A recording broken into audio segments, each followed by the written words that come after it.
पहलगाम हमले के बाद पीएम मोदी का आज पहला जम्मू कश्मीर दौरा। दुनिया के सबसे ऊंचे चिनाब रेलवे आर्च ब्रिज और भारत के पहले रेलवे केबल पुल आंजी ब्रिज का करेंगे उद्घाटन।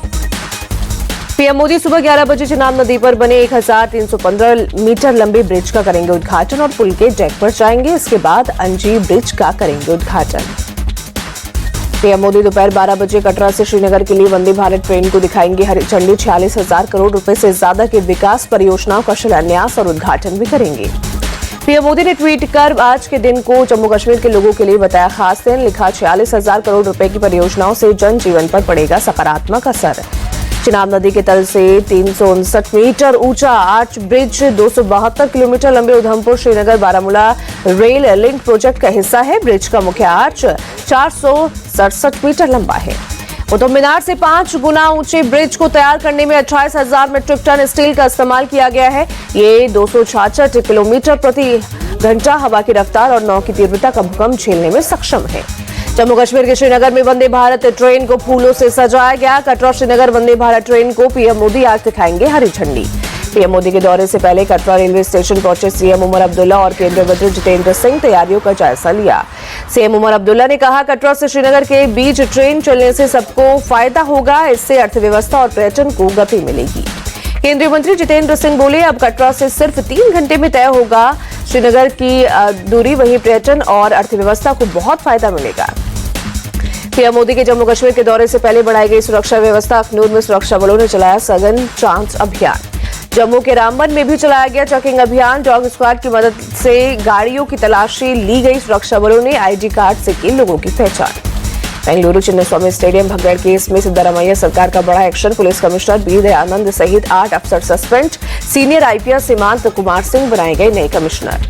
कर्नाटक सरकार ने सेंट्रल जोन के डीसीपी और एसीपी को सस्पेंड किया। चिन्नास्वामी स्टेडियम के प्रभारी और कब्बन पार्क थाने के एसएचओ को भी निलंबित किया गया।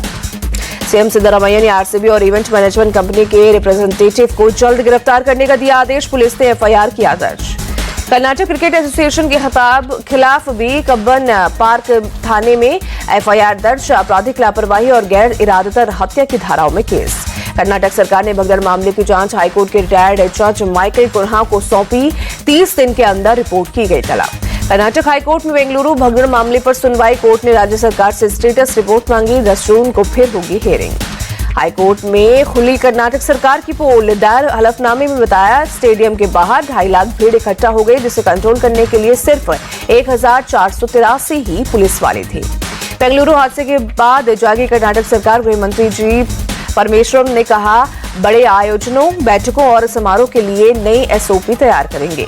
भगदड़ में 11 लोगों की मौत पर राजनीति तेज। बीजेपी ने सीएम और डिप्टी सीएम का इस्तीफा मांगा। बीजेपी महासचिव तरुण चुग ने कर्नाटक सरकार को घेरा। कहा स्टेडियम के बाहर लोग मर रहे थे और अंदर सीएम और डिप्टी सीएम फोटो सेशन में व्यस्त थे। कर्नाटक सीएम के इस्तीफे की मांग पर बोले कांग्रेस नेता हरीश रावत बीजेपी ने ये मांग गोवा एमपी में क्यों नहीं की। बेंगलुरु भगदड़ में मारे गए लोगों के परिवारों की मदद के लिए आगे आया आरसीबी मैनेजमेंट। 10-10 लाख रुपए की मुआवजे का ऐलान। पाकिस्तान के रक्षा मंत्री ख्वाजा आसिफ ने शिमला समझौता को बताया खत्म। कहा भारत पाकिस्तान 1948 की स्थिति में लौटे। नियंत्रण रेखा अब युद्ध विराम रेखा बन जाएगी। ख्वाजा आसिफ ने सिंधु जल संधि पर कहा समझौते से कोई भी पक्ष एक तरफा तरीके से पीछे नहीं हट सकता। सारे उपाय संयुक्त हो सकते हैं। भारत अपनी मर्जी से पानी के बहाव को बाधित नहीं कर सकता। आरएसएस प्रमुख मोहन भागवत ने पाकिस्तान को बताया दोगला मुल्क। कहा पाकिस्तान के मन में जब तक दोगलापन रहेगा पहलगाम जैसे खतरे देश पर बने रहेंगे। नागपुर में एक समारोह के दौरान संघ प्रमुख मोहन भागवत ने देश के लोगों से एकजुटता की अपील की। कहा पाकिस्तान के खिलाफ जिस तरह सबने मजहब भूलकर एकता दिखाई वैसी ही एकता हमेशा बनी रहनी चाहिए। नागपुर में कार्यकर्ता विकास वर्ग के समापन समारोह में पहुंचे थे मोहन भागवत। उन्होंने कार्यक्रम के दौरान समाज में एकता का संदेश दिया। आरएसएस प्रमुख बोले हम जबरन धर्मांतरण के खिलाफ है। वॉशिंगटन डीसी में शशि थरूर के नेतृत्व में all party delegation Mahatma Gandhi की प्रतिमा पर पुष्प अर्पित करती श्रद्धांजलि। अमेरिका में शशि थरूर के नेतृत्व वाले डेलीगेशन ने आतंकवाद के खिलाफ भारत का मजबूत पक्ष रखा। कहा हमने पाकिस्तान में सिर्फ आतंकी ठिकानों पर हमला किया। ट्रंप के सीजफायर के दावे पर सवाल पूछने पर बोले शशि थरूर भारत को किसी की सलाह की जरूरत नहीं। हमें नहीं पता अमेरिकी राष्ट्रपति ने पाकिस्तान से क्या बात की। शशि थरूर ने उपराष्ट्रपति वेंस के साथ मुलाकात को बताया सकारात्मक। कहा वो पहलगाम और उसके बाद की घटनाओं पर हमारे रुख के पूरी तरह समर्थक थे। उन्होंने हमारे एक्शन के अधिकार को स्वीकार किया। यूरोपीय संसद में गूंजी आतंकवाद को लेकर बुलंद आवाज। रविशंकर प्रसाद के नेतृत्व वाले डेलीगेशन ने यूरोपीय संसद के उपाध्यक्ष के साथ की बैठक। ब्रसेल्स में प्रियंका चतुर्वेदी ने 5 देशों की यात्रा को बताया सकारात्मक। कहा, सभी को यह एहसास हो रहा है कि पाकिस्तान न केवल आतंकवादी गतिविधियां करता है बल्कि चरमपंथ भी फैलाता है। प्रियंका चतुर्वेदी ने कहा, FATF और विश्व बैंक में कई यूरोपीय देश है। व्यापार समझौता के तहत पाकिस्तान भी वहां शामिल है। अब जवाबदेही होनी चाहिए कि जो पैसा वहां जा रहा है उसका इस्तेमाल लोगों के लिए नहीं बल्कि आतंकवाद के लिए हो रहा है। सर्वदलीय डेलीगेशन के सदस्य अशोक मित्तल ने कहा, हम जहां भी गए सभी देशों ने आतंकवाद के खिलाफ भारत का समर्थन किया। मल्लिकार्जुन खड़गे ने कहा, पाकिस्तान आतंकवाद का अपराधी है और अब भारत उसका शिकार। दोनों की तुलना नहीं की जा सकती। आतंकवाद पर भारत के रुख का समर्थन करे अंतर्राष्ट्रीय समुदाय। कांग्रेस अध्यक्ष मल्लिकार्जुन खड़गे ने की अपील। जासूसी कांड पर बड़ा खुलासा। ISI की करीबी महिला नौशबा शहजाद का नाम सामने आया। पाकिस्तान में मैडम N के नाम से फेमस है नौशबा। ट्रैवल एजेंसी चलाने वाली नौशबा ने ही ज्योति मल्होत्रा और दूसरे कई इन्फ्लुएंसर्स को पाकिस्तान आने में की थी मदद। गिरफ्तार जासूसों ने पूछताछ में किया खुलासा। जासूस भाइयों कासिम और हसीन की पुलिस रिमांड 7 दिन बढ़ी। पाकिस्तान के लिए जासूसी करने का आरोप। कोर्ट में दिल्ली पुलिस की स्पेशल सेल का बड़ा खुलासा। कहा, पहलगाम हमले के बाद पाकिस्तान हैंडलर्स को दी थी सेना से जुड़ी सेंसिटिव लोकेशन की जानकारी। हसीन का पुलिस पूछताछ में खुलासा। पाकिस्तान इंटेलिजेंस ऑपरेटिव को दिए 3 सिम।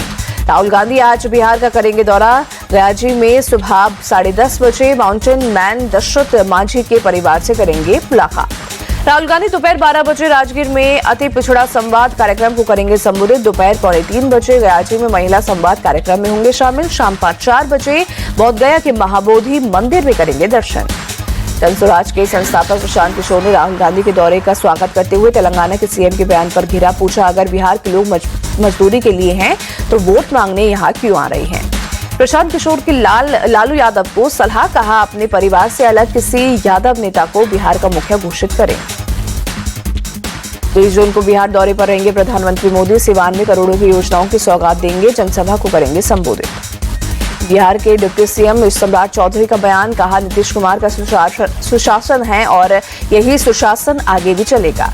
मल्लिकार्जुन खड़गे और राहुल गांधी ने मणिपुर नेतृत्व के साथ की बैठक। पार्टी और प्रदेश के हालात को लेकर की चर्चा। कांग्रेस ने BMC चुनाव अकेले लड़ने का दिया संकेत। प्रदेश अध्यक्ष हर्षवर्धन सबकाल बोले, अगर स्थानीय इकाइयां चाहेंगी तभी गठबंधन होगा। यूपी में CM योगी ने बकरीद के लिए कड़े निर्देश जारी किए। कहा, बकरीद पर कुर्बानी तय जगह पर होनी चाहिए और प्रतिबंधित पशुओं की कुर्बानी पर रोक लागू रहेगी। CM योगी ने अधिकारियों को दिया निर्देश। बकरीद का त्योहार शांति और सौहार्दपूर्ण माहौल में संपन्न कराने में किसी भी स्तर पर लापरवाही नहीं होनी चाहिए। लखनऊ से राष्ट्रीय मुस्लिम मंच का मुसलमानों को संदेश। बकरे का केक काटकर मनाई कुर्बानी। बकरीद पर पशु हत्या नहीं करने की दी सलाह। कुशीनगर में हिंदू युवा वाहिनी के नेता राजेश्वर सिंह का विवादित बयान। कहा, मुसलमान गौवंश समेत प्रतिबंधित पशु ना काटे वरना खून की धारा बहेगी। सपा नेता अबू आसमी ने मुंबई वंचित फेडरेशन के लोगों के साथ मुंबई पुलिस कमिश्नर से की मुलाकात। मस्जिदों से लाउडस्पीकर हटाए जाने का मुद्दा उठाया। अबू आसमी बोले, सरकार लाउडस्पीकर को लेकर कोई रास्ता निकाले, नहीं तो प्रदर्शन करेंगे। इन्फ्लुएंसर शर्मिष्ठा पनौली को कलकत्ता हाईकोर्ट से अंतरिम जमानत मिली। शर्तों के साथ कोर्ट ने फौरी राहत दी। विदेश जाने पर कोर्ट से लेनी होगी इजाजत। अब भारत में ही बनेगी फाइटर जेट। राफेल की मेन बॉडी डसॉल्ट एविएशन और टाटा के बीच हुआ करार। दिल्ली पहुंचे उज्बेकिस्तान के विदेश मंत्री बख्तियार सैदोव। भारत के विदेश मंत्री एस जयशंकर से की मुलाकात। दोनों नेताओं के बीच हुई द्विपक्षीय बातचीत। दिल्ली में एस जयशंकर से मिले तजाकिस्तान के विदेश मंत्री। द्विपक्षीय मुद्दों पर हुई बातचीत। दिल्ली में भारत मध्य एशिया व्यापार परिषद की बैठक। विदेश मंत्री बोले, हमारे बैंकों और वित्तीय क्षेत्र के बीच घनिष्ठ संबंध आर्थिक संपर्क को मजबूत करेंगे। जातीय जनगणना पर छत्तीसगढ़ के पूर्व CM और कांग्रेस नेता भूपेश बघेल का बयान। कहा, इसे तभी स्वीकारना चाहिए जब इसकी शुरुआत हो।